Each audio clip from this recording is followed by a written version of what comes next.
Bueno, noticias de esta semana fue la presentación de la lista a cumplir y para eso tenemos la presencia de nuestro amigo José González Hueso, a quien le damos los muy buenos días. Buenos días, José, ¿cómo estás? ¿Qué tal, Ezequiel? Muy buenos días, ¿cómo estás? Un gusto de nuevo estar acá. Bien, y también tenemos a Andrea Rivero, una de las candidatas a concejal. Buen día. Exactamente, Buen amiga día, de la casa. ¿Cómo andamos, Andrea? Bien, muy bien. ¿Y ustedes? Una persona con mucha experiencia en medios de comunicación y trabajo de comunicación. Y poca práctica de este lado. De este lado. Siempre del otro. ¿Dónde estás vos? Y bueno, pero ahora, viste, los roles se invirtieron. Entonces, Tal cual. un poco, cuando dejás de ser productor y pasás al micrófono es como todo nuevo. A ver, ¿cómo estuvo la presentación?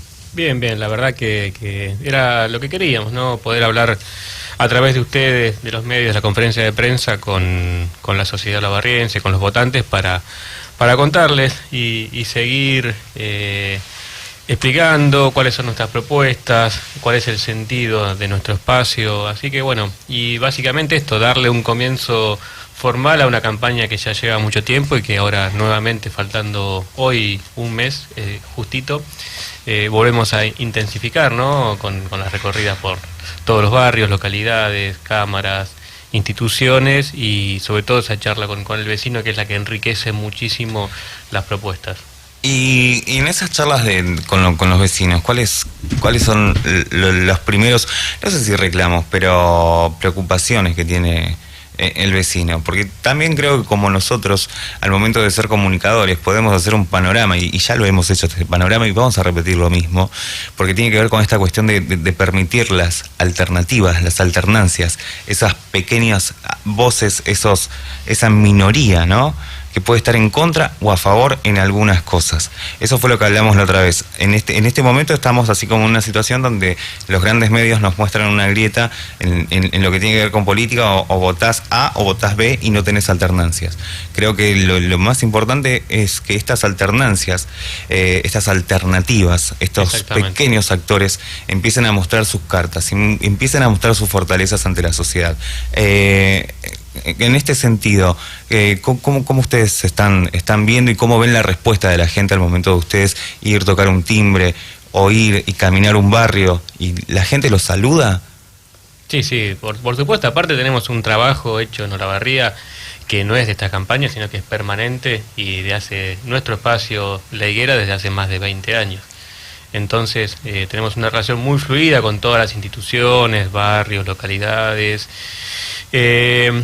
Y justamente eso que decís vos de la trampa, de la grieta, es una de las cuestiones que estamos hablando mucho con todos, porque claramente es una grieta que es, digamos, una polarización que es funcional a este gobierno. Digamos, este gobierno, y a través de los medios de comunicación, que vos los ves y permanentemente intensifican esta polarización, lo que busca es justamente que se discuta entre este presente, que no es bueno en absoluto y que todo pinta que después de octubre va a ser mejor, porque uno ve día a día cómo los anuncios dicen, bueno, vamos a hacer una reforma laboral, pero la vamos a anunciar después de octubre. Vamos a hacer una reforma impositiva, pero la vamos a anunciar después de octubre. Claro. Vamos a aumentar las tarifas, pero después de octubre, ¿no? Como si fueran buenas las propuestas que tiene este gobierno, las diría ahora, en campaña. Voy a hacer un comentario. Hace una semana atrás, lunes, viernes, se dio a conocer que se aumentaba la jubilación mínima y la asignación universal por hijo.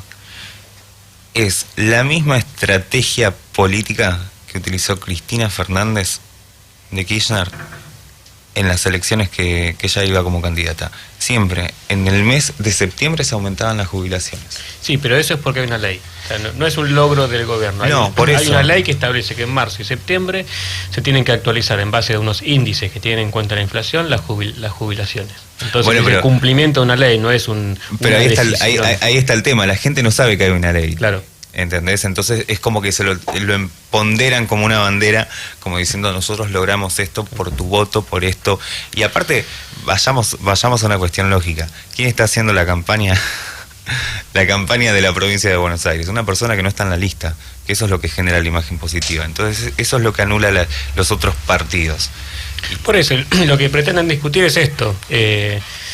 Y a eso apunta el gobierno con la polarización, entre discutir en un volver al pasado o seguir con este presente que no es bueno. Por eso que nosotros estamos trabajando para generar una alternativa que tiene obviamente como base del justicialismo, porque somos los representantes del Partido Justicialista, y que además intentamos representar a muchos otros sectores que, como radicales, que no se sienten cómodos con el PRO, o muchos independientes que están buscando una propuesta que atienda muchas de las demandas que hoy hay en la sociedad y que lamentablemente no hemos podido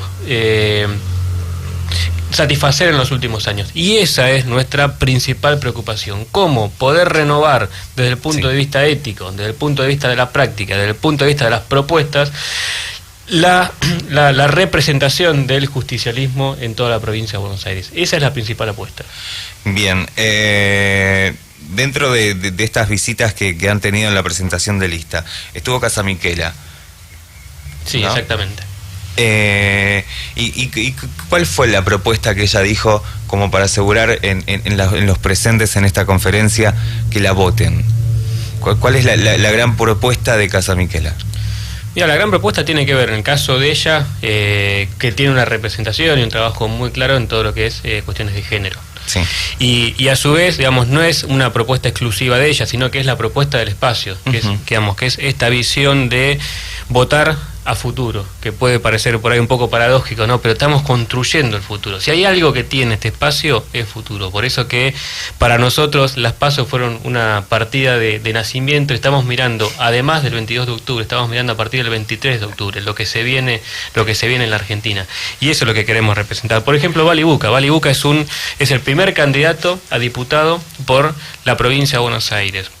Enfrente, en Cambiemos, la primera candidata es Ocaña, que ha votado hasta ahora siempre en Capital Federal. Entonces, ¿quién queremos que nos represente? ¿Una persona que ha hecho su carrera política básicamente en la Capital Federal, que vota en la Capital Federal? ¿O un intendente del interior que no tiene 40 años todavía y que ha hecho una gestión formidable en Bolívar y que puede representar, sobre todo nuestra sección, los intereses y la visión de todo el centro de la provincia de Buenos Aires y las problemáticas concretas? Hoy lo que tiene que venir, la política lo que tiene que hacer es resolver el problema concreto de cada vecino, de cada familia, que es que no llega a fin de mes, que ya no puede tener un ahorro para irse de vacaciones, que tiene problemas con la educación. Tenemos una educación pública y esa es una de las principales demandas y deudas y cuestiones que tenemos que abordar desde ahora. El problema de la educación pública, de la salud y la seguridad en la provincia de Buenos Aires. Tenemos escuelas que los chicos no caben, que se caen a pedazos, digamos, y esa falta de infraestructura, esa falta de inversión de mucho tiempo no se va a resolver de un año para otro. Entonces tenemos que arrancar ahora. Lo mismo los hospitales, las comisarías, la falta de elementos. Recién estábamos hablando del tema de la seguridad, ¿no? Y muchas veces caemos en que si falta una ley más dura, una ley más blanda. Vos vas a una fiscalía, tienen muy poca gente, las investigaciones las siguen haciendo la policía, que está para otra función, no tienen computadoras, no tienen teléfonos. Entonces, ¿cómo puede hacer un instructor en Olavarría, un instructor que le caen por semana cada vez que está de turno 100 o 150 causas? Y después, cuando vuelva a estar de turno dentro de 2 meses, le vuelven a caer 150 nuevas causas, que no puede investigarlas claramente, que tiene que delegar la investigación en la policía. Entonces, no es un problema de leyes. Las leyes están y no se cumplen. Es un problema de cómo podemos hacer efectivas esas leyes. Y sin inversión, sin equipamiento, sin capacitación y sin gente, no va a haber más seguridad. Y esas son las cuestiones que ya tenemos que empezar a tratar de una vez por todas. Sí, la seguridad creo que es uno de los ejes fundamentales y los pilares, y uno de los grandes temores que está teniendo la sociedad de Olavarría. Si bien se dice que el delito ha bajado, para mí no ha bajado mucho el delito, y menos en este barrio. En Mariano Moreno se está sufriendo muchísima inseguridad, y el tema es que te dicen, no, pero en los medios de comunicación no dicen nada, y a veces a los medios se los silencia. El poder puede hacer esas cosas, y en todos los gobiernos anteriores ha habido inseguridad, pero en este momento en Olavarría la inseguridad para mí no bajó, para mí creció. Además, históricamente la inseguridad está relacionada con la situación económica, y hoy tenés mucha gente con menos trabajo o sin trabajo, y eso claramente impacta en el nivel de inseguridad. Tal cual. A ver, vamos a darle la palabra a Andrea Rivero. Andrea, ¿cómo estás? Buen día. Buen día. ¿Cómo te sentís en esta nueva etapa y esta nueva experiencia? Porque creo que no has hecho participación activa como estás haciendo ahora en política. En política partidaria no, en política institucional sí. Justamente ahí es donde se crea el vínculo, porque el tema de trabajar en política institucional tiene que ver con el compromiso que alguna institución, sobre todo local, ha asumido con algún sector en particular. Y esa práctica me ha permitido valorar el tema de trabajar con la gente, escucharla y proponer proyectos que en ese caso eran para las instituciones en ese momento y ahora pueden llegar a ser para el Estado. El Estado que por ahí, como vos nos preguntabas al principio, cada vez que vamos a los barrios hay una ausencia notable, y donde notamos que a pesar de esa ausencia la gente se compromete y se organiza igual. Tenemos casos de mujeres que todavía siguen trabajando a capa y pulmón con el tema de la cuestión social y tienen un registro muy claro de lo que está pasando en su región y en su barrio y en sus 4 cuadras o 10 o en el lugar donde a ellas les permite comprometerse con la realidad de otras familias, con la realidad de ellas o con la realidad de los chicos, según el sector que va a golpearles la puerta, y tratan de atenderlos como pueden. Así que me parece que eso es importante, y a partir de ahí es que cada uno de los vecinos que conformamos la lista a cumplir nos comprometemos a llevar adelante desde nuestra práctica y desde el lugar donde estamos mirando la realidad de Olavarría propuestas concretas que se puedan llevar adelante a través de un legislativo. Claro, y es importante, ¿no? Esta cuestión de ver en ciertas cuestiones la ausencia del Estado y este grupo de mujeres y este grupo de personas que continúa desarrollando su trabajo social. Hoy a la mañana nos preguntaban, ¿por qué existen los comedores? Sabemos que los comedores existen porque hay una necesidad de la sociedad que no tiene para comer, y son lugares que tal vez quedan para siempre, o tal vez quedan momentáneos, hasta que la situación económica se mejore. Entonces agarran y dicen, pero en vez de crear comedores, ¿por qué el Estado no ofrece puestos de trabajo? Y es como que te quedas en esa pregunta y decís, bueno, ¿cómo lo respondo? Lo que pasa es que los comedores no los crea el Estado, lo está creando la gente en función a la necesidad que bueno, justamente te comentaba. De hecho, hay comedores en Olavarría que fueron conformados por vecinos a partir del 2001, y desde esa fecha a la actualidad nunca han cerrado sus puertas. Es decir, han tenido que atender en todos estos últimos años. No es que en algún momento se cerraron y se volvieron a abrir. Es el caso, por ejemplo, del comedor Los Buscavidas. Sí. Bueno, y hay otros ejemplos más que se pueden dar y que las mujeres que lo llevan adelante pueden contar su experiencia en estos últimos 15 años. Bueno, también una de las cosas que me han contado, he estado entrevistando a Kun de la Junta Vecinal de Hinojo, y bueno, y hablaba de esta cuestión de que también volvieron, se le dice copas de leche. Yo en Buenos Aires lo conocía como copas de leche, no sé acá en Olavarría cómo están, que son los merenderos. También en algún momento cuando hablamos con el referente vecinal del barrio Independencia, también estaba esa cuestión de que extrañaba esos lugares donde había jóvenes que daban particular gratis a los chicos y ayudaban muchísimo a esos barrios. Entonces yo creo que habría que hacer una revisión de estas necesidades y proponer, ¿no?, para poder llegar a cumplir con las necesidades de la sociedad, ¿no? Porque sabemos que si el chico no come bien, no va a aprender como un chico que coma el 50% de las comidas. Entonces, esta es una respuesta a este flagelo, ¿no?, de inflación, de estos sobreprecios también, que hablábamos sobre la canasta básica y las necesidades. Tal vez ahora en este momento la salud puede llegar a mejorar, sabemos que tenemos nueva secretaria, pero eso no significa que nos tenemos que dormir, al contrario, la gente tampoco se tiene que olvidar el rol fundamental que tiene un concejal. El concejal lo pone la gente y tiene que cumplir con lo que le dice a la gente. Hay muchos concejales que tal vez nunca cumplieron con lo que prometieron, pero también el rol fundamental es que escuchar estos nuevos y posibles concejales que pueden llegar a tener, invitar a la gente a que participe activamente en escucharlos, ¿no?, en ir con propuestas. Yo creo que, José, o sea, con toda la experiencia política que tenés, sabemos que en algún momento ibas como candidato de intendente y te sacaron, porque lo sabemos, y ahora estás volviendo, y es arrancar de cero.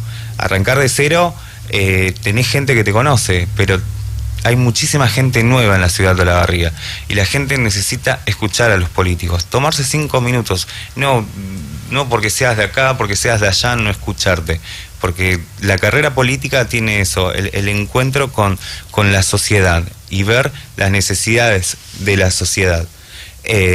no sé, es una humilde opinión personal, que creo que el momento está ahora, el momento es a través de las cosas que ustedes empiezan a hacer. Arrancamos la campaña, nos queda un mes de campaña, hay muchísimas cosas en juego, tanto desde lo político, lo económico, lo social, la salud, lo comunicacional, todo está en juego en este momento. ¿Cómo se están preparando? ¿Con qué cartas vamos a jugar de ahora en más? ¿Cuál va a ser esta campaña? ¿Cómo sigue la campaña para ustedes? ¿Me repetís la pregunta? ¿Cómo van a seguir con la campaña? No, fue muy extenso, perdón. Hay muchos temas. Te toqué muchos ejes. Sí. ¿Por cuál arrancamos? Trato de condensar. Esto que decís de esta novedad en la política, bueno, es una de los puntos que queremos resaltar de nuestro espacio. Por un lado, somos todos tipos y tipas, hombres y mujeres que conformamos la lista, sí. que somos laburantes en Olavarría, cada uno en su actividad, y que más allá, y tenemos un compromiso con la política y con Olavarría, básicamente. Si algo representa nuestro espacio, y eso tengo hoy el orgullo de ser el primer candidato a concejal de este espacio, es que somos parte de La Higuera, que es un lugar que condujo y creó mi vieja Alicia Tabarés, y que todos los que la han integrado y que han tenido alguna responsabilidad pública en todos estos años desde este lugar, lo primero que se ha puesto como objetivo ha sido la mejora de Olavarría. Nunca pusimos nuestros intereses personales por encima de las cuestiones políticas. Y no voy a entrar ahora en detalles históricos, pero siempre ha sido así. Una cosa, por ejemplo, y entro en un detalle histórico. Cuando yo estaba en el Instituto de la Vivienda y el intendente era José Severri, había veces que él estaba, viste, que iba, venía, bueno, siempre nos manejamos igual institucionalmente, no importaba si en ese momento formaba parte del Frente de la Victoria o estaba en el masismo.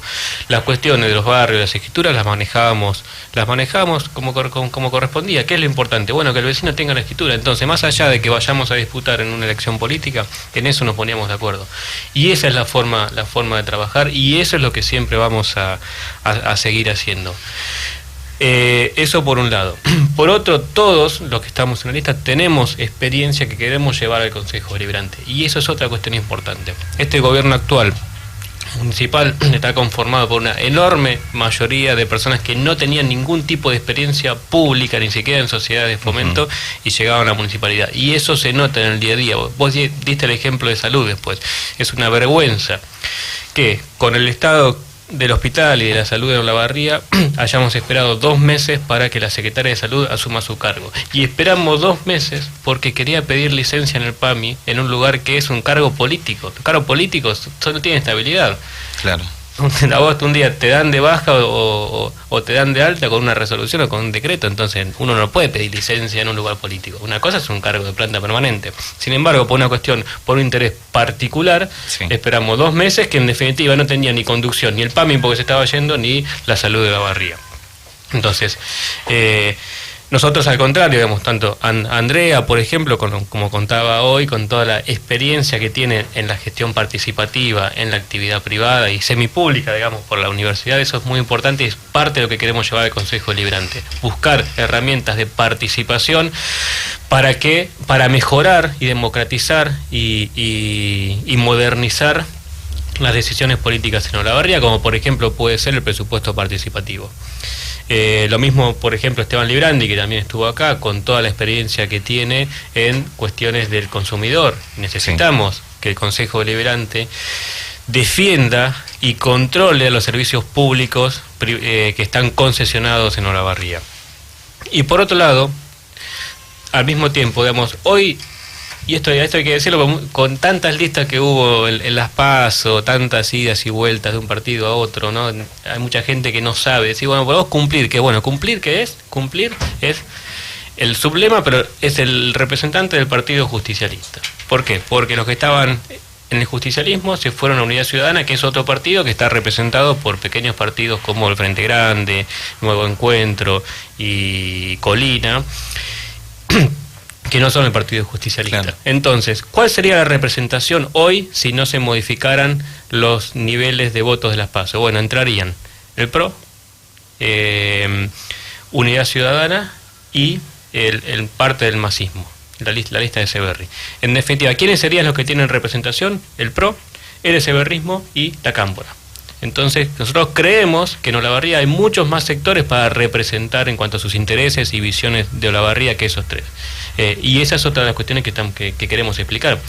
Sentimos que hay muchísimos sectores peronistas y justicialistas que no se sienten representados por la Cámpora, pero a su vez también hay muchos radicales, sobre todo radicales progresistas, que no se sienten representados por el PRO, que es quien conduce a Cambiemos, y que ahí no entiendo cómo todavía están ahí los radicales con las cuestiones que están llevando adelante mal en derechos humanos, lo antiprogresista que es este gobierno, y con lo antiinstitucional que es este gobierno, que son las demandas básicas que han tenido desde toda la historia del radicalismo. Y también muchos sectores independientes que quieren ver nuevas figuras en la política, como en este caso nosotros jamás hemos tenido una representación en el Consejo Deliberante, digamos, jamás ninguno de los que formamos la lista, salvo el quinto, que es Carlos Mansur, que sí estuvo en un periodo. Así que bueno, esas son parte de las puntos centrales que queremos explicar. Pero también tenés personas con experiencia, y también lo que tenemos que empezar a destacar es que bueno, el espacio que ustedes tienen cultural, que es La Higuera nunca dejó de trabajar y siempre trabajó. Y me acuerdo ¿qué fue? No me acuerdo bien específicamente el año, pero tu mamá tuvo un rol fundamental en lo que tiene que ver con la intervención de políticas de género en Olavarría. La primera comisaría de la mujer la inaugura ella, con un trabajo político de años atrás, de su línea política. De eso tampoco nos podemos olvidar, de que La Higuera te proponía la cultura permitiéndote a los olavarrienses. Bueno, tenemos ahora nuevamente el concurso de cuentos, pero permitirle escribir a los olavarrienses. André, vos conocés a Beto Ortiz. Sí, por supuesto. Bueno, a Beto Ortiz, La Higuera lo ayudó muchísimo en la publicación de su libro, y es gente que queda completamente agradecida. Un escritor de Olavarría, cuando le publican un libro desde un espacio cultural de la ciudad, queda muy agradecido. Porque en realidad cuando La Higuera es el ejemplo concreto de cuando hablamos de fortalecer las instituciones. Muchas veces las instituciones están evacuando deudas que tiene el Estado con la sociedad. Sí. Y a partir de ahí ocupan un lugar que quienes los integran hacen todo el esfuerzo por salir adelante respecto a la demanda concreta que hay, en cultura, en cuestiones sociales, en cuestiones de género. Nosotros hoy tenemos un movimiento social que surge a partir de Ni Una Menos, sí, pero que se constituye con una fortaleza muy importante en Olavarría, y que La Higuera, a pesar de que formó parte de esa etapa que fue la Comisaría de la Mujer, tampoco se desentendió del tema, siguió trabajando y se fue uniendo al resto de las instituciones que se fueron fortaleciendo y conformando una forma de encarar una temática puntual donde el Estado estaba ausente.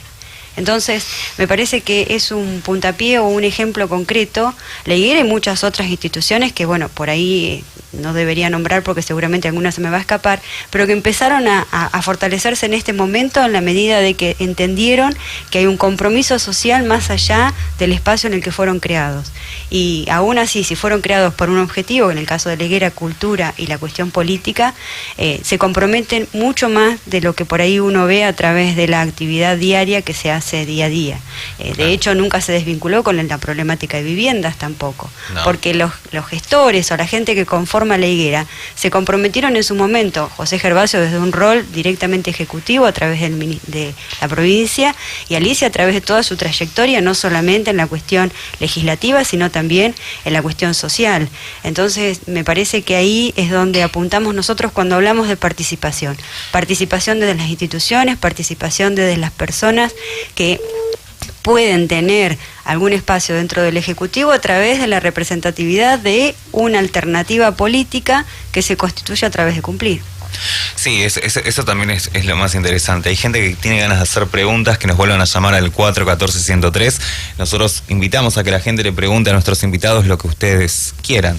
414-103, nos envían sus mensajes a través del 022-84 50 76 43. Hasta las 9 hacemos la primera mañana de Cadena 103. Estamos en diálogo con José González Hueso y con Andrea Rivero, que hicieron hace poquitos días la presentación de la lista Cumplir en Olavarría. Antes de que me olvide, José González Hueso, ya que estábamos hablando de la higuera, ¿en cuántos días se viene la actividad de la higuera? Ayer lanzamos la 4ª edición de Olavarría Cuenta un Cuento. Entregamos los ejemplares de la 3ª edición, una edición que quedó muy linda. Sí. Te vamos a mandar después. Hoy te traigo algunos libros por si quieren anunciar, y también para ustedes, para que los lean. Son todos escritores olavarrienses. Anunciamos la 4ª edición, que empezamos a recibir los trabajos a partir del 18 de octubre hasta el 18 de diciembre. Son 2 cuentos breves, un cuento breve con 2 temáticas. Uno es un cuento a partir de una historia real y tiene que ver con los 150 años de Olavarría, o sea, de un hecho concreto que haya sucedido en Olavarría, y otro es una temática libre. Las bases las pueden bajar o pedirlas de nuestro Facebook, que es www.facebook.com/jgonzalezhueso o facebook.com/lahiguera.olavarría, perdón. Ahí lo pueden pedir, o si no, pueden pasar por 25 de mayo, 27, 29 y retirar las bases y condiciones impresas. Bien, ¿y desde qué hora? Va a tener 2 premios, un premio de 3.500 pesos y un segundo premio de 1.500 pesos, más nuevamente la edición en papel con la entrega. Y además, en esta de la 3ª entrega, también te vamos a enviar, hicimos la edición digital, un libro digital, que es muy importante hoy porque permite llegar a muchísima más gente y ver nuevos dispositivos. También vamos a enviarle a la radio. Y porque también los adolescentes ahora están utilizando toda esta cuestión de libros online. También los universitarios nos tuvimos que adaptar a los libros online, que para mí fue medio complicado. No sé, para vos, Andrea Rivero. Muy complicado. Que tenías que mucho estar más que vos. ahí leyendo. Yo recién me estoy adaptando al WhatsApp, o sea, vengo un poco lenta. Bueno, pero lo bueno es que también, o sea, que por un lado tenemos toda una carrera política en formación, en creación. Ya tenemos un espacio establecido llamado Cumplir en Olavarría, un espacio que va a poner todo para poder ganar alguna banca en el Consejo Deliberante local, donde invitan a la gente a través de distintas propuestas culturales, propuestas sociales. No nos olvidemos que con vos habíamos trabajado muchísimo lo que tiene que ver con el Instituto de la Vivienda. Teníamos preguntas con creaciones de viviendas, de lo que tenía que pagar, qué cosas tenía que hacer el usuario, cómo conseguir los créditos, las escrituras. Me acuerdo que con vos, José, hablamos de todo. Sí, sí. Entonces es como que también tenemos gente que está preparada y que tiene gestión y que tiene capacidad como para seguir trabajando y para enseñar lo que puede hacer en Olavarría. Exactamente, porque para nosotros la política es transformar y transformar para mejor. Y no podés transformar si no tenés una visión clara de dónde querés ir, y después si no tenés las herramientas concretas. Hoy en día es muy difícil la gestión pública, muy difícil por los altos niveles de dedicación que necesita, la vocación que hay que tener, porque habla con cualquier intendente. Hoy la sociedad demanda soluciones instantáneas las 24 horas del día, todos los días de la semana. Entonces, no se puede estar part-time en la política. Entonces, si está bien o está mal, no importa. Hoy, el que se mete en esto tiene que saber que el nivel de demanda es este. Además, hay, la verdad que muchísimo para hacer y muchas cosas para hacer mejor en la Argentina y en Olavarría, y eso es realmente, digamos, la finalidad de la vocación. Digo, estamos en política porque queremos transformar y porque pensamos en qué ciudad, en qué país, en qué provincia le queremos dejar a nuestros hijos, porque vemos que si seguimos de esta manera y volvemos a un gobierno de tinte netamente conservador, como tantas veces hemos tenido en la Argentina y como el que estamos viendo ahora, ya sabemos cuál es el resultado. Es concentración de la riqueza. Hoy, si empezamos a ver los indicadores económicos que está publicitando el gobierno, hablan de repuntes. Claro, de repuntes el año pasado llegamos casi al fondo, obviamente que hay un repunte porque ya más abajo del piso no se puede caer. Claro. Entonces se está comparando niveles de actividad de este año con los que eran pobrísimos el año pasado. Pero además es cierto que a muchos sectores le está yendo bien. Eso no es mentira. Ahora, esos sectores que le está yendo bien son los sectores más concentrados, los sectores que no generan trabajo. El primer ganador de este modelo económico fue el campo, que de un día para otro ellos tenían, acordate, el dólar estaba a 9,60, más unas retenciones que estaban de acuerdo a cuál era el producto, entre un 20 y un 30%. Con lo cual el dólar real de esos sectores era de unos 7 pesos o menos. De un día para otro le sacaron las retenciones y devaluaron a 16 pesos. Entonces tuvieron una ganancia extraordinaria de más del doble. Y el campo no genera mucho trabajo, menos trabajo directo. Hoy por hoy, con la alta tecnificación, los que tienen campo tienen muy pocos empleados, mucha ganancia. No invierte la gran mayoría de su ganancia en la ciudad a donde pertenecen, porque compran algunas cosas, alguna maquinaria y no mucho más, y el resto se lo gastan en capital, lo sacan afuera. Si está bien o está mal, no importa, digamos, es parte de la economía argentina, digo, no es una valoración, pero hay que tener una política para eso de redistribución. Y hoy vemos todo lo contrario, que se apunta a que las grandes empresas tengan ganancias extraordinarias y el resto de la población ha tenido un ajuste fenomenal, el ajuste con las tarifas, ha caído el salario en términos reales, y a su vez la gente tiene que destinar mayor parte de su salario para pagar los servicios públicos. Hoy hablábamos fuera de micrófono de un caso terrible de una familia que no tiene trabajo y que tiene una pensión por una hija discapacitada por 4.000 pesos. No tiene obra social ni nada, está siendo operada. ¿Cómo puede vivir con 4.000 pesos? Nadie puede vivir con eso. La jubilación mínima, que está en 6.000, no sé a cuánto aumentó, ahora no he visto todavía los números, pero estaba a 6.300 pesos. ¿Cómo hace un jubilado con 6.300 pesos cuando a su vez le bajan los remedios, aumentan los alquileres, le aumenta la luz, el gas? Y después vos vas al supermercado, compras 2 o 3 cosas y ya te gastaste. Con 2 o 3 cosas... 500 pesos 500 pesos en la segunda vez que pusiste la mano en la góndola. Eso es lo que preocupa. Y vemos que este modelo apunta a seguir generando digamos, estas enormes diferencias. Ahora el gobierno presentó el presupuesto de 2018, en el cual vuelven a las mentiras de los años 90, ¿no? Que decían, baja el déficit primario. El déficit es la diferencia entre lo que te ingresa y lo que vos gastás. Cuando vos contás tu déficit, no diferenciás si gastás en ropa o si gastás en lo que le debes al banco. El déficit primario es lo que el Estado Nacional Argentino gasta excluyendo la deuda. ¿No? Es como que, bueno, lo que es pago de intereses de la deuda o pago de capital de la deuda, eso no lo contamos. Sí. Vamos a contar cómo se baja el déficit acá. ¿Y cuál es en definitiva?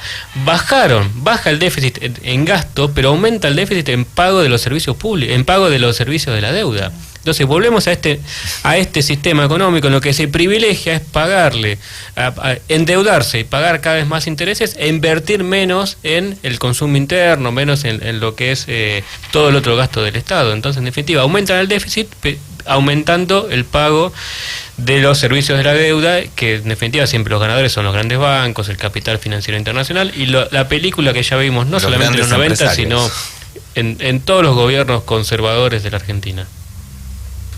No, es tremendo de cómo se ve el reflejo del ciclismo de la historia argentina también. No, y además el poder del Estado que atraviesa la mirada desde el mercado únicamente. Por ejemplo, una de las premisas que se están discutiendo hoy respecto a la reforma educativa. Yo no quiero que mis hijos estén formados como soldaditos para el mercado laboral a los 17, 18 años, porque están proponiendo prácticas preprofesionales a esa edad. Yo quiero que mis hijos sigan estudiando.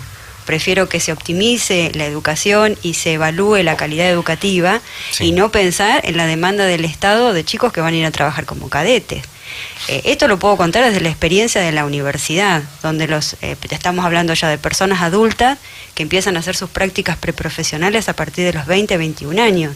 Sí. Y que sabemos lo que cuesta. Vos tenés mucha experiencia respecto a esto. No se puede laburar y estudiar. No. Tal cual. Es decir, las energías las tenés que incursionar respecto a una especialidad, pero no a los 17 años. No, es muy joven. Igual me hace acordar, hubo una propuesta en algún momento desde la educación para los pasantes, creo que fue en el año 2002, 2003, yo estaba en el secundario y la gente, de la gran comercializadora extranjera McDonald's, tomaba estudiantes y los ponía como pasantes. Entonces vos ibas, está bien, trabajabas en McDonald's porque era lo más, ¿a qué adolescente no le gustó McDonald's? Y es algo muy común allá en el Gran Buenos Aires. Pero la verdad son chicos que después terminaban dejando la escuela porque no podían. No podías terminar tu último año, con lo que implica el último año de estudio. Está bien, estudiás, pero a la vez es como que te vas despidiendo de esa institución y de esos compañeros que te fueron forjando y esos amigos que te quedan para toda la vida. No, y además en el diagnóstico de una institución donde todos sabemos que la estadística más importante es la falta de chicos en las escuelas, es decir, la ausencia de los chicos directamente que abandonan el estudio secundario, a pesar de que hoy es obligatorio. Entonces, me parece que hay que tener una mirada mucho más integral de la institución y atacar primero las falencias actuales para después poder proyectar sobre ese diagnóstico. A ver, Andrea, tenemos una llamada al aire. Buenos días. Hola. Hola, buenos días. Sí, ¿con quién hablamos? Roberto, yo llamo por lo siguiente. ¿Podrían pasar un anuncio? Encontré un llavero de un vehículo con cierre. Sí, ¿en qué teléfono se pueden comunicar? 2284 sí. 35 78 14. Bueno, muchísimas gracias. El llavero lo encontré ahí en Pringle a la salida del bowling de la mañana. Bueno, dale. Muchísimas gracias. Bueno, cosas que pasan en radio también, ¿no? Participación activa de la gente. En buena hora. Esto es sin filtro, ¿sí? Esto se llama un programa en vivo. Sí, Andrea, estabas terminando de hablar. No, te daba ese ejemplo porque, bueno, el ejemplo, el caso de las prácticas preprofesionales en la universidad, donde estamos ya en una instancia donde el profesional ya se está preparando justamente para eso. Entonces, bueno, llevarlo eso al ámbito de la escuela secundaria, justamente repasando estas cuestiones de otras necesidades, otras situaciones que se están generando, como por ejemplo la ausencia de los chicos en las escuelas, bueno, me parece por ahí un poco más necesario mirar desde esa perspectiva. Sí, también lo que tiene que ver, esto es una opinión muy personal, y también es como que se está quitando esa posibilidad de que el estudiante sueñe, ¿no?, con una carrera universitaria. Tal cual. Esa también es la cuestión. Está bien, egresos de carreras universitarias no estamos teniendo tantos, pero no estamos teniendo tantos porque hay distintas crisis. Tenemos crisis en la educación. El tener una crisis en la educación no significa que únicamente que los docentes no van a dar clases, porque hay docentes que han estado de paro y han dado clases igual. Acá en la Universidad del Centro me han tocado muy buenos docentes que estaban de paro, pero sí, hacemos clase de consulta, hacemos clase abierta.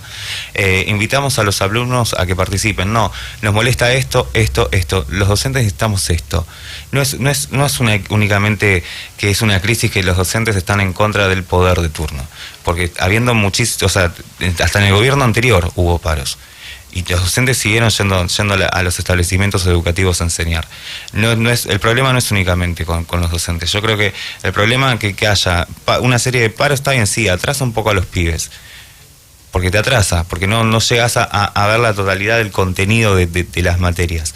Pero el tema es que eso está demostrando ese lado ausente que tiene el Estado ante esas minorías que tenemos, porque tenemos muchísimos docentes en la ciudad de Olavarría, algunos en algunos casos siguen con un mismo sueldo de hace 4 años y todavía no tienen horas fijas, es decir, de que no tienen cargos al 100%, sino que cumplen licencias. Entonces, su sueldo no aumenta a comparación del resto. Entonces tenemos toda una crisis que de eso después se ve reflejado en los alumnos que después pasan de grado.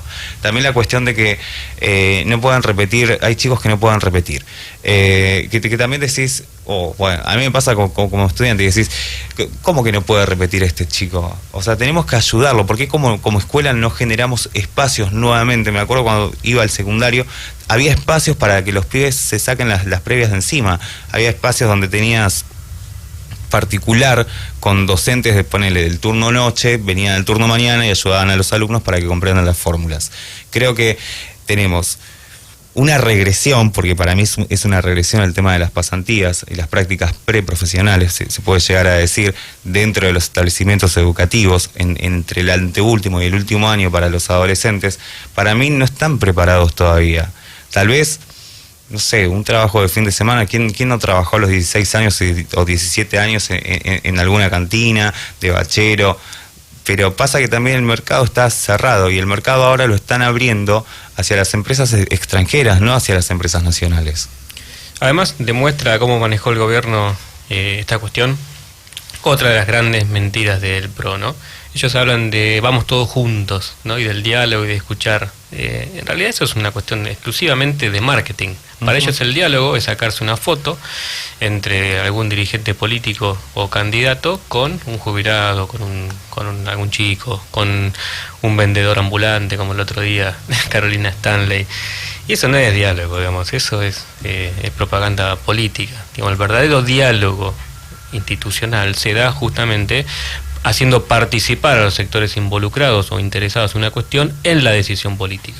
Y en este caso, en esta decisión vinculada a la educación en la Ciudad de Buenos Aires, no se escuchó a los estudiantes, que son los principales afectados y destinatarios de la medida.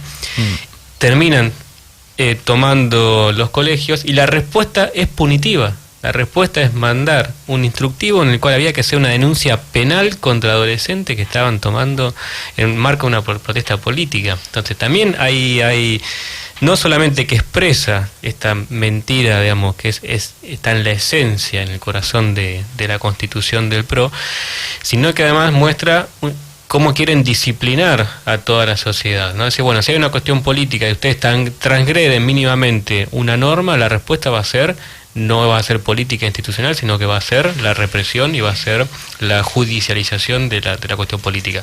Con lo cual, digamos, la verdad que por eso que nos en parte nos preocupa muchísimo que este gobierno, digamos, pueda tener más poder y seguir implementando esta política, porque esto es lo que hay detrás, esta visión totalitaria del Estado, esta visión hegemónica. Antes se criticaba, a mí, digo, la verdad, no me gustaba 678 por varias cuestiones, creo que había cumplido un ciclo y siguió estando mucho tiempo, más allá, digamos, de que coincidía con muchísimo desde el punto de vista ideológico. Lo digo, digamos, como para que tenga más fuerza la otra reflexión. Y hoy vos ves los canales de televisión privados y públicos, y hay 1678. No, la verdad que es indignante. A mí me pasa a veces con Fantino, cuando lo veo, le digo, no lo puedo terminar de ver, tengo que apagarlo. El otro día, digo, ustedes, los dos son periodistas o comunicadores. Estaba el tema de que lo habían echado a Navarro. Entonces, Fantino tira el tema sobre la mesa, la libertad de prensa. Sale Carnota, y Carnota, la primera reflexión, dice, yo creo en la libertad de prensa, yo creo en la libertad de que si no estás de acuerdo con lo que te dice tu jefe en el medio, te puedas renunciar.